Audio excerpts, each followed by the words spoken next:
এবার পয়লা vote MP candidate Taleb Mondal vote হচ্ছে দাড়িপাল্লায় দিতে হবে ইনশাআল্লাহ। ভোট চাচ্ছে উনি।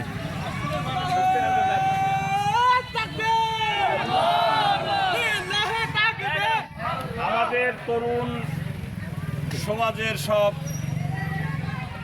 আমাদের প্রতিনিধিরা, তোমাদের কাছে আমি আবু তালেব মন্ডল, জামাত ইসলামী বাংলাদেশের পাবনা জেলার সভাপতি, রাজশাহী ইউনিভার্সিটির সিনেট সদস্য। খেলাধুলা ভালো মতো করতে হবে।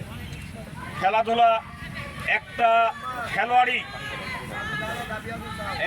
খেলোয়াড়ই একটা দেশকে পরিচিত করে দেয়। একজন মেসি সারা দুনিয়াতে তার দেশ পরিচিত করে দেয়। হ্যাঁ?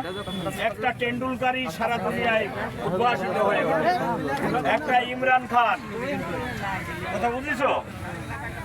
তোমরা ইমরান খান হবে, তোমরা টেন্ডুলকার হবে, তোমরা ভালো খেলোয়াড় হবে।